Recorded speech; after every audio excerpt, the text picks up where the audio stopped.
SmackDown this week featured only 3 matches, but it was compact, high tempo and full of action.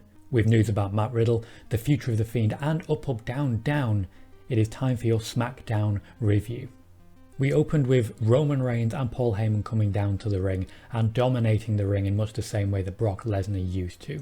Roman is very much playing the Brock Lesnar role here in that he stares impassively at the hard cam, holding the belt over his shoulder in the same way, wearing a shirt that says, "Show up and win." Heyman explains that it is not him that corrupted Roman, but Roman that corrupted him, which is of course true to a lot of reports. They also kayfabe the fact that Paul Heyman was relieved of his executive director duty, playing that into the storyline. The reason given for the heel turn is that people were not supportive of Roman taking time off. They may be onto something there, it's cliche, but in this case I think I might have to forgive it. One major difference between Roman and Brock, of course, is that Roman has never needed Paul Heyman, whereas Brock Lesnar really did. They drive that point home by giving the microphone to Roman at the end. He is brief, he is to the point, and he is very strong, which I imagine is going to be how his entire run is going to be, particularly when it comes to his next challenger, which we'll get to soon. Heavy Machinery take on Miz and Morrison in the first match of the night.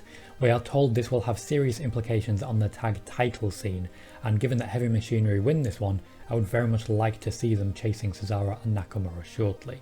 They do tease a longer term storyline between the two teams when John Morrison steals the Money in the Bank briefcase. However, the contract for the Money in the Bank is actually in Otis's lunchbox.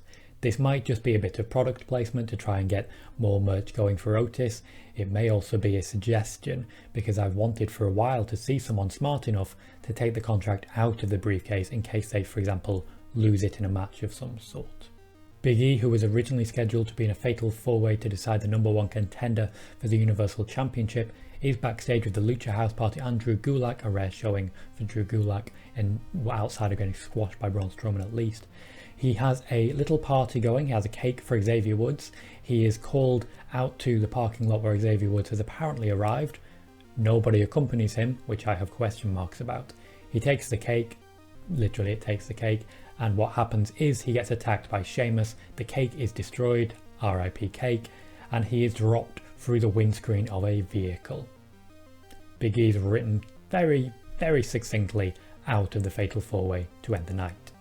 We also see Jey Uso welcoming Roman Reigns back. He has questions about the connection with Paul Heyman, and this is something that plays on later in the night because Big E's replacement will be Jey Uso for an opportunity to face Roman for the Universal Championship. The lack of trust for Paul Heyman definitely will play into this storyline. The draw segment, primarily because of the length of this match, is Shayna Baszler and Nia Jax defending their newly won Women's Tag Team Championships against Sasha Banks and Bayley. One interesting bit of information I got from people in the Thunderdome is that they were instructed to cheer Shayna Baszler and Nia Jax. That is not where I saw this storyline going, but now that we've had a couple of matches, I wouldn't be too upset about it. Baszler and Jax are put over strong. They throw Sasha Banks and Bayley around, even though this one is much more competitive than their payback match. It is fairly even until Sasha Banks misses a Meteora into a ring post. From there, Shayna Baszler scents blood, goes in for the kill. The eventual win comes when Nia Jax jumps off the second rope to pin both Sasha Banks and Bayley. It is very conclusive. Sasha Banks and Bayley take a big loss, but Shayna Baszler and Nia Jax once again are put over strong. There is no intention apparently to have them challenging for the tag team championships anymore, and we can see this for Sasha Banks and Bayley right afterwards because Bayley lays the holy hell out of Sasha Banks. This is a huge step forward for both women, massive character development, and I was very happy to see it because they have essentially been missing this story for so long. We finally have something. However, for the moment at least, Sasha Banks is going to be out for a while. She was put on a stretcher at the end of a heinous attack involving a chair around the neck, and she was sent to a local medical facility. Probably the same one Big E's at. The body count was high tonight. Moving forwards, I think Sasha Banks just became the favourite to win the 2021 Royal Rumble, and I don't think anyone will complain if we had Sasha Banks versus Bayley as the main event of next year's WrestleMania. We'll have to see if they can drag it out that long.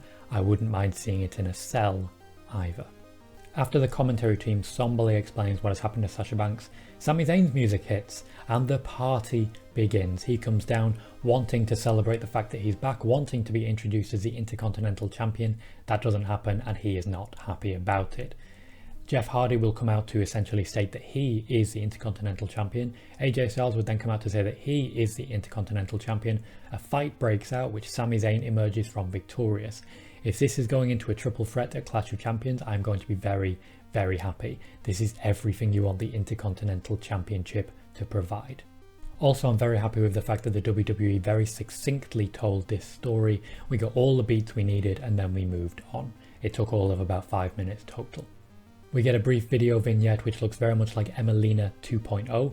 We'll see going forward who this is going to be. There's a number of possibilities, Lacey Evans being a popular one, a rehash for Dana Brooke, a rehash for Carmella.